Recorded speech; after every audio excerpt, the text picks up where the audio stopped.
عشق تیرے دا رنگ محمد چڑھیا پھر نہیں لیندا۔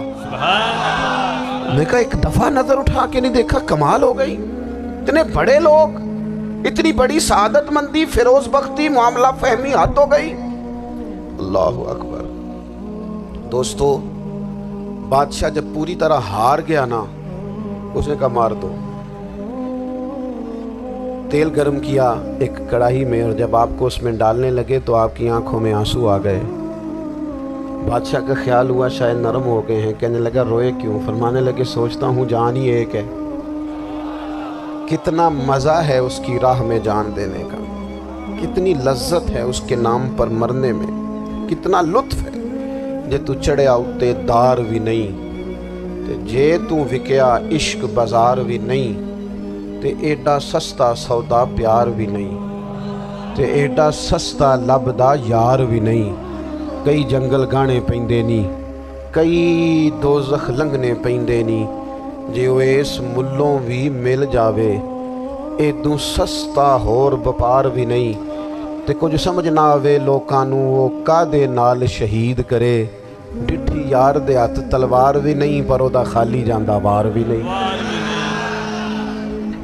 کہنے لگے ایک جان ہے نا، تو دل کرتا ہے ہزاروں ہوتی تو ایک ایک کر کے محبوب کے نام پہ قربان کرتا، جب میرے پاس ہے ہی ایک، کروں کیا؟ حضرت عبداللہ ابن حذافہ رضی اللہ تعالیٰ عنہ جب روئے اور بادشاہ نے یہ بات سنی تو بادشاہ اٹھ کے کھڑا ہو گیا، سارے وزیروں مشیروں کو کہنے لگا تم نے کہا تھا نا بندہ ضائع کرنے والا نہیں، یہ بھی ضائع کرنے والا نہیں۔ کہنے لگا میرا ماتھا چومو، تم جیسے لوگوں کو قتل نہیں کرنا چاہیے، آزاد کرنا چاہیے۔ عزیز اپنی زندگی سے نا یہ بہت زیادہ ہرس، ہوس، طمع، اور یہ کسی بات کی بھی ہو، ہرس صرف پیسوں کی نہیں ہوتی ہے، شہرت کی بھی ہوتی ہے، یہ بیماری انسان کو اقتدار کی بھی ہوتی ہے، تعریف کی بھی بیماری ہوتی ہے، یہ سارے نقص ہوتے ہیں لوگوں کو، اور معاذ اللہ بعض جبوں کبوں کے اندر بھی ہوتے ہیں، وہاں بھی پنپتے ہیں۔ اپنی زندگی جب تک اس سادگی میں نہیں لاؤ گے جو رسول پاک نے عطا فرمائی، جب لوگ آسانیوں میں پوری طرح الجھ گئے تو پھر وہ دور ہوئے اور کفر چڑھ گیا۔ دوسری بات، اللہ کے محبوب صلی اللہ تعالی علیہ وسلم کی محبت ہم سے تقاضا کرتی ہے کہ ہم اس مشن کے لیے کام کریں جس مشن کے لیے رسول پاک نے کام فرمایا ہے۔ ہم سارے کام بڑے مضبوطی سے، سوچ سمجھ کے، تدبر سے، حکمت سے، تقاضوں کو مد نظر رکھتے ہوئے کرتے ہیں سارے کام۔ دین کے کام میں ہمارا مزاج نہیں ہوتا، او ہو جائے گا جی، آپ بسم اللہ پڑھیں جی، شروع کریں جی۔ آپ تقاضوں کو سمجھیں، چیزوں کو دبائیں نہیں، چیزوں پر غور کریں۔ کسی کے ذہن کی سطح پر سوال ابھرتا ہے، اس کا تسلی بخش جواب دیں۔ اپنی زندگی میں دین کے کام کے لیے اپنے آپ کو وقف کریں، اور دین کے کام کے بہت سارے پہلو ہیں۔ ہزاروں لوگوں کو قرآن پاک ٹھیک پڑھنا نہیں آتا، ہزارہا لوگ ہیں جو قرآن مجید کے مطالب سے آگاہ نہیں ہیں، دین کی بنیادی ضروریات سے لوگ نابلد ہیں۔ میں آپ کو کس طرح یہ بات سمجھاؤں کہ ہزاروں کی تعداد میں طلاقیں اس لیے ہوتی ہیں کہ مردوں کو طلاق کے مسئلے نہیں آتے، انہیں پتہ نہیں ہے کہ مجھے حقوق زوجین کے معاملے میں کیسے چلنا ہے۔ ڈھیر سارے گھروں میں تباہی اس لیے ہے کہ تربیت اولاد کا دینی منہج ہمیں نہیں پتا۔ اپنا حصہ ملائیں دین کے کام میں۔ ایک آدمی کو اگر تو نمازی کرنے میں کامیاب ہو گیا، تیری زندگی بدل گئی۔ وہ دین بیزار لوگ جو ہمارے بیچ بیٹھ کے ہماری نوجوان نسل کو پگڑی اور داڑھی کا نام لے کے بنیادی طور پر دین سے دور کرتے، ایسے نوجوانوں کو دین کا پیغام محبت دے کر دین کے قریب کرنا ہماری ڈیوٹیوں کا حصہ ہے۔ ہمیں ذمہ داری کا احساس کرنا پڑے گا، ہمیں یہ خاص قدم اٹھانا پڑے گا، توجہ دینی پڑے گی۔ مساجد، مدارس، میں آپ سے عرض کروں، اتنی ڈٹ کے مخالفت ہوتی ہے نا مدرسوں کی، اتنی ڈٹ کے۔ میں ادارہ چلاتا ہوں، اس کے چلانے میں جو مشکلات ہیں وہ تو ہم بتا نہیں سکتے آپ کو، اس لیے کہ میری قوم، میرا اس قوم سے تعلق ہے جو نعت خواں امیر کرنا چاہتی ہے، مدرسے نہیں، نقیب خطیب پیدا کرنا چاہتی ہے، شعر و شاعری کی زندگی کو پروان چڑھانا چاہتی ہے۔ فقط ہمارا ان لوگوں سے تعلق ہے جو لاکھوں کروڑوں روپیہ محافل پہ لگائیں گے، اور قاری صاحب بیچارے اگر مسجد کا کوئی ہونے والا کام کسی وقت بتا دیں گے تو وہ بڑی مشکل آ جائے گی ان کے لیے۔ یہ کیسے ہو سکتا ہے، آپ نے یہ ڈیوٹی بتا دی۔ مدارس اور جتنا اہم رول دین کو پھیلانے میں مدارس اسلامیہ کا ہے، اتنی زبردست، لوگوں کا خیال ہوتا ہے میری طرح کے لوگ شاید کام کرتے ہیں، ڈیوٹی کرتے ہیں۔ یہ 10-15 لوگ آپ کو نظر آتے ہیں جو آپ کو کہیں میڈیا پر یا ادھر ادھر ڈیوٹی کرتے، مخلص لوگ اپنی جگہ پہ، وہ بھی بڑا ہی کام کر رہے ہیں، جو میڈیا پہ آ کے بھی اخلاص سے اور درد دل سے کو دین کی، ان کی بھی کسی بات کی حوصلہ شکنی نہیں، لیکن ہزارہا اساتذہ جو مدارس میں بیٹھ کے پڑھاتے ہیں، جنہوں نے وہ سارے لوگ تیار، آپ سمجھ نہیں سکتے کتنا بڑا کام۔ حفظ کا استاد جو ہوتا ہے نا، اس کی ڈیوٹی 24 گھنٹے ہوتی ہے فجر سے پہلے، اور اس نے بچوں کو اٹھانا ہے۔ تنخواہ تو ہم انہیں دینا نہیں نہ چاہتے جی، تنخواہ نہیں دی دی انہوں نے، ہمیں مولوی امیر نہ ہو جانا، مولوی نو تے سوٹ بھی 27ویں والی رات دے ہے تاکہ کدھر سوان کے عید والے دن پا نہ لوے، کیونکہ 27ویں تو بات تے درزی پھڑتا ہی کوئی نہیں، کیوں حضرت؟ ایسے ہی ہے نا، اس وقت تو نہیں نہ لیتا، تو ہم چاہتے ہیں مولوی ہماری مرضی کے ہماری طرح کا سوٹ نہ پہن لے۔ مدارس کی مضبوطی آپ یہ دیکھ لیں، یہ صلاح الدین ایوبی کا تعلق بھلا کس چیز سے تھا؟ غوث اعظم کے مدرسے سے۔ حضور غوث اعظم کے مریدوں کی جماعت اس کے ساتھ شامل تھی۔ کون لوگ تھے جنہوں نے مدارس سے فیض پایا؟ رازی اور غزالی، حضور غوث اعظم، خواجہ اجمیر، یہ سب لوگ مدارس کے لوگ ہیں۔ کمزوریاں ہیں، غلطیاں ہیں، بہت ساری چیزوں کی اصلاح کی ضرورت ہے، لیکن یہ دین کا بہت بڑا قلعہ ہوتا ہے مدرسہ، لیکن اس کی مخالفت کی جاتی ہے۔ مجھے بتائیے، اگر مدرسوں میں کمزوریاں ہیں تو کالجوں یونیورسٹیوں میں نہیں ہیں؟ ہم نے کبھی مخالفت کی ہے بند کر دو سارے؟ لیکن لوگوں کا جب خیال آتا ہے، جب ہمارے ایک سابقہ وزیر صاحب تھے، سر راہ کسی دعوت میں میری ان سے ملاقات ہو گئی تو انہوں نے کہا مدرسوں کا کردار کیا ہے آج کے ماحول میں؟ میں نے انہیں کہا کہ مختلف کورسز آپ کراتے ہیں نا، تو اس کے لیے پھر مختلف ویکینسیز ہوتی ہیں، جہاں بچوں کو مدرسے کا کورس کرایا جاتا ہے تو استاد بننا ہوتا ہے، اس نے خطیب بننا ہوتا ہے، مسجد کی ڈیوٹی کرنی ہوتی ہے۔ میں نے کہا بالکل کوئی حکومت سرپرستی نہیں کرتی، لیکن اللہ کا فضل ہے۔ کبھی آپ نے کوئی مسجد سنی ہے جس میں جمعے والے دن مولوی نہ ملا ہو جمعہ پڑھانے کے لیے؟ کبھی آپ کو رمضان میں ایسی مسجد ملی ہے جس میں قرآن مجید سنانے کے لیے حافظ نہ ملا ہو؟ یہ ہو سکتا ہے کسی حافظ کو مسجد نہ ملے۔ تو مدارس کے ذمے جو کام تھا، مدارس نے جم کے کیا ہے اور ڈٹ کے کیا اللہ کے فضل سے۔ اور مدارس کے لوگوں کو بھی کمزور نہیں پڑنا چاہیے، کبھی کسی وزیر، مشیر، مالدار کے روب میں نہیں آنا چاہیے، قطعاً نہیں۔ کیوں؟ کہ یہ وہ عظیم لوگ ہیں، رسول اللہ صلی اللہ علیہ وسلم کے دین کے غلام، کہ ابھی ایک لفظ نہیں پڑا ہوتا الف با تا سا، پہلے دن گھر سے نکلتے ہیں تو حضور فرماتے ہیں اللہ کے فرشتے ان کے پیروں کے نیچے پر بچھا بھی دیتے ہیں، پہلے دن اتنا بڑا اعزاز ملتا ہے۔ تو حضور کی محبت کا تقاضا ہے، دین کا کوئی کام کیا جائے۔ ایک خاتون مسجد نبوی شریف میں جھاڑو دیتی تھی، پر کوئی کام تو کرتی تھی نا۔ اور کس مسجد میں؟ جہاں 70,000 فرشتے صبح آتے ہیں، 70 شام آتے ہیں، اس مسجد میں وہ خاتون جھاڑو دیتی تھی۔ بخاری ہے، جب ان کا انتقال ہو گیا، صحابہ نے سوچا کہ حضور کو تکلیف ہوگی، بغیر بتائے جنازہ پڑھ دیا۔ حضور صبح تشریف لائے، تازی قبر دیکھی، اور محبوب وہ ہیں جو فرش پہ کھڑے ہو کے عرش کی خبریں دیتے ہیں۔ نبی پاک علیہ الصلوۃ والسلام نے فرمایا کہ مجھے اطلاع کیوں نہیں دی اس کے انتقال کی؟ یہ کرم دیکھو، کوئی ڈیوٹی تو کرتی تھی نا یار، پر خلوص سے، پر پیار سے، پر اللہ کو راضی کر دے گا، پر درد دل سے۔ اور دین کی ڈیوٹیاں کرنے والے دوستو سنو، حضور صبح آئے، قبر کو دیکھ کر فرمایا مجھے کیوں نہیں بتایا؟ یا رسول اللہ آپ کو تکلیف دینا مناسب نہ جانا؟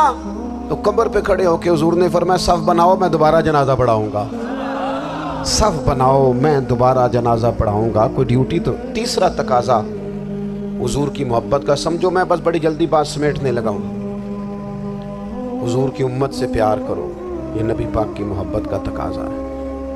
حضور اس بندے سے بڑے راضی ہوتے ہیں جو حضور کی امت سے پیار کرتا ہے۔ آپ کو پتہ ہے حضرت جبریل امین علیہ السلام نے معراج کی رات حضور علیہ السلام سے عرض کی تھی کہ اللہ کی بارگاہ میں عرض کیجئے گا میری بھی ڈیوٹی لگ جائے آپ کی امت کے ساتھ محبت کرنے پر۔ تو یہ کیوں کہا تھا انہوں نے؟ علماء نے لکھا اس لیے کہا تھا کہ حضرت جبریل بھی جانتے ہیں کہ حضور کی امت سے محبت کی بات کی جائے نا تو نبی پاک راضی ہوتے ہیں۔ امت سے پیار کرو گے نا، امت سے، ایک صرف بات کا بات کا خیال رکھنا، عقیدہ برا ہو تو بات دوسری ہے، ورنہ میرے محبوب کی امت کا ایک ایک شخص جو مدینے والے کا کلمہ پڑھتا ہے، جو حضور کا غلام ہے، اس کے بارے میں اپنے دل میں گنجائش رکھنا، پیار رکھنا، وارفتگی رکھنا۔ او دوستو، یہاں لوگ کس کس طرح گروہوں کو، جماعتوں کو سپورٹ کرتے ہیں۔ نبی پاک نے اس امت کی کثرت پر فخر بیان کیا اور حضور فرمانے لگے 120 صفیں جنتیوں کی ہوں گی، قیامت میں 80 صفیں صرف میری امت کی ہوں گی۔ میں کثرت امت پر فخر کروں گا۔ ان لوگوں سے پیار کرنا ہے، ان کے دکھ درد کو سمجھنا ہے۔ پتہ ہے آج کیا ہوتا ہے؟ آج ہمیں نا مختلف چھوٹے چھوٹے ملکوں میں بانٹ دیا گیا، تو ہم کسی دوسرے مسلمان بھائی کا درد نہیں محسوس کرتے، ہم گھروں میں نہیں محسوس کرتے۔ پڑوسی پر ظلم ہو رہا ہو تو ہم کہنے پتر ساڈا نہیں مسئلہ، یہ ہودا مسئلہ ہے، تینوں کی لگے۔ حالانکہ پڑوسی کی آگ اس لیے بھی کسی وقت بجھا دینی چاہیے کہ پڑوسی کی نہ بجھائی جائے تو اپنا گھر بھی زاد میں آ جاتا۔ آج امت مسلمہ سے ہمیں بس لگا دیا گیا اپنے حصے کی روٹی کماؤ، اپنے حصے کی کوٹھی بناؤ، اپنے حصے کی گاڑی خریدو، اپنے حصے کا کام کرو۔ امت کا درد، امت کی بات، وحدت امت کا تصور، امت کا دوبارہ سے وہ شان ارسل رسولہ بالہدی ودین الحق لیظہرہ علی الدین کلہ، وہ تصور کب ہوگا؟ اس وقت ہوگا جب ہم بات امت کی کریں گے۔ نبی پاک علیہ السلام نے فرمایا مسلمان کی مثال ایک جسم کی طرح ہے، جسم کے ایک حصے کو تکلیف ہو تو سارا آزمائش میں آ جاتا ہے۔ مجھے بتاؤ یہ انگلی درد کرتی ہو، یہ انگلی جسم کا حصہ ہے نا، تو میرا خیال ہے دماغ یہ کہہ دے گا کہ انگلی کی درد ہے نا مینوں کی لگے، دل کہہ دے گا کوئی نہیں ٹینشن لینے، انگلی کا مسئلہ ہے نا۔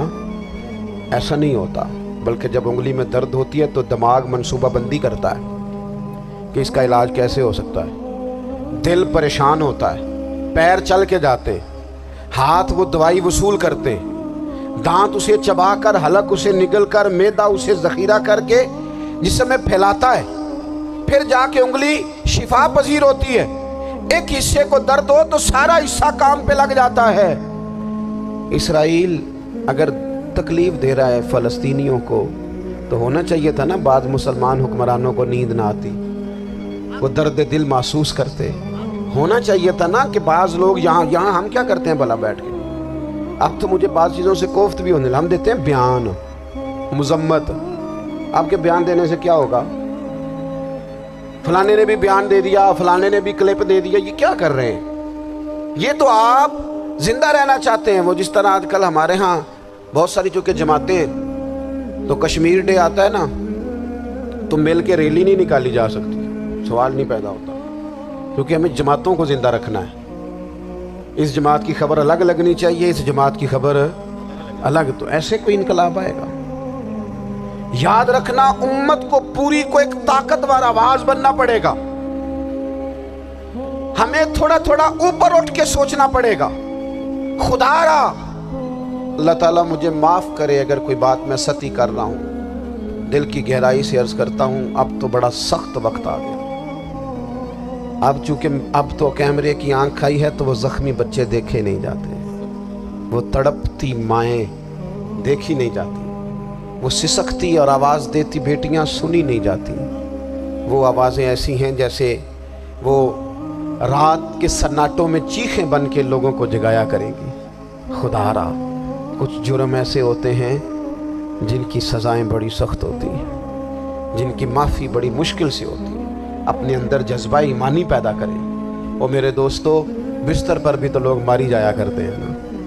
اپنی زندگی رسول اللہ صلی اللہ علیہ وسلم کے دین کے نام کرو، جذبہ جہاد، شوق شہادت اور عشق رسول، یہ عناصر ہیں جو امت مسلمہ کو پیروں پر کھڑا کریں گے۔ 2 منٹ کے لیے سوچو، امت اگر اسی طرح کٹتی رہی، پریشان رہی، دکھتی رہی اور باری باری کر کے، اقبال نے کیا کہا تھا؟ اس نے کہا تھا وطنوں میں، انہوں نے کہا تھا کہ ان تازہ خداؤں میں بڑا سب سے وطن ہے، جو پیرہن اس کا ہے وہ مذہب کا کفن ہے۔ تو اقبال ہم کیا کریں؟ کہنے لگے بازو تیرا توحید کی قوت سے قوی ہے، اسلام تیرا دیس ہے، کیونکہ تو مصطفی ہے۔ تو بحیثیت مسلمان سوچنا شروع کر، بحیثیت مسلمان اور یوں تو سید بھی ہو، مرزا بھی ہو، افغان بھی ہو، تم سبھی کچھ ہو، بتاؤ کہ مسلمان بھی ہو؟ تمہارے اندر کہیں سے کوئی مومن بھی بولتا ہے کہ نہیں؟ علاقائی تعصبات اور ملکی سرحدوں میں قید ہو جانے والوں، تم ایک نبی کی امت ہو۔ کیوں نہیں سمجھتے جب کشمیر کی بیٹی روتی ہے تو مدینے والے محبوب پاک علیہ السلام کی امت کی بیٹی روتی ہے، جب فلسطین کی بیٹی روتی ہے تو امت کی بیٹیاں روتی ہیں۔ خدا را کچھ درد دل اپنی طبیعت میں پیدا کریں۔ میں حکمرانوں کی بات نہیں کرتا، میں تمام لوگوں سے ایسے تبصرے سنتا ہوں جو نہیں کرنے چاہیے۔ وہ نہیں جی نہیں، دوسرا رخ بھی دیکھو، عام آدمی اٹھ کے، عام لوگ بھی یہ خطرناک سوچیں اور ان سے خوفناک نتائج برآمد ہوں گے۔ تو 3 باتیں میں نے آپ کی خدمت میں عرض کی ہیں۔ ایک تو کوشش کریں اپنی زندگی کے اندر کہ زندگی کو سادہ کریں، پیسہ ضرور کمائیں لیکن پیسے سے پیار نہ کرو، پیار تو مدینے والے رسول سے کرو۔ دولتیں، ہرس، ہوس، طمع، ان سے باہر آؤ۔ اور دوسری گزارش آپ کی خدمت میں یہ عرض کی ہے، کچھ نہ کچھ دین کا کام، اور اس میں بھی شہرتوں سے بچتے ہوئے، تصویروں سے بچتے ہوئے۔ میں ہر محفل میں شاید کہتا ہوں میری فوٹو آ رہی ہے اور لائیو آ رہا ہے اور فلاں ہو رہا ہے، لیکن اس محفل کا خوبصورت انسان وہ ہے جو سب سے پیچھے بیٹھا ہے۔ وہ کسی فوٹو کے لیے نہیں آیا، اور میں ڈھیر سارے لوگ دیکھ رہا ہوں، یہ جو آگے بیٹھ جاتے ہیں بعض اوقات 5، 7، 10 لوگ، یہ بڑی تصویر سازی کرتے ہیں، لیکن جو پیچھے بیٹھے ہوتے ہیں، ان کی کوئی فوٹو نہیں آتی۔ اور میں نے بہت سارے لوگوں کو دیکھا ہے کبھی موبائل کو ہاتھ بھی نہیں لگاتے، لیکن جن کے لیے آئے ہیں انہیں تو پتہ ہے نا کون کون آیا ہے۔ اور کچھ دین کے لیے کریں۔ اور تیسری گزارش آپ کی خدمت میں یہ ہے کہ امت بن کر بھی ضرور سوچیں اور امت کے دکھوں کا مداوع بھی کریں اور امت مسلمہ کا درد بھی اپنے سینے میں ضرور محسوس کریں۔ اللہ تعالی ہماری اس بزم کو۔ یہ ایک بات اور سن لیں جی، نبی پاک علیہ السلام نے ارشاد فرمایا، لائیں جی، حضور سید عالم علیہ السلام نے ارشاد فرمایا کہ جب تک بندہ اللہ کے بندوں کی مدد میں رہتا ہے نا، اللہ بھی اس کی مدد کرتا رہتا ہے۔ یعنی اگر آپ امت کے لیے سوچتے ہیں، کوئی امت کے لیے فکر پیدا کرتے ہیں، کچھ امت کی سوچیں لاتے ہیں، تو اللہ بھی مدد فرمائے گا۔ اور یہ بات اچھی طرح یاد رکھیں، جب بھی بندہ کوئی ایسا کام کرتا ہے نا جو خالص اللہ کی رضا کے لیے ہو تو رب کی مدد ضرور آتی ہے۔ وَلَقَدْ نَصَرَكُمُ اللَّهُ بِبَدْرٍ وَأَنْتُمْ أَذِلَّةٌ۔ تو یہ کام کریں گے تو اللہ کی مدد بھی آئے گی۔ اللہ توفیق عطا فرمائے۔ وَمَا عَلَيْنَا إِلَّا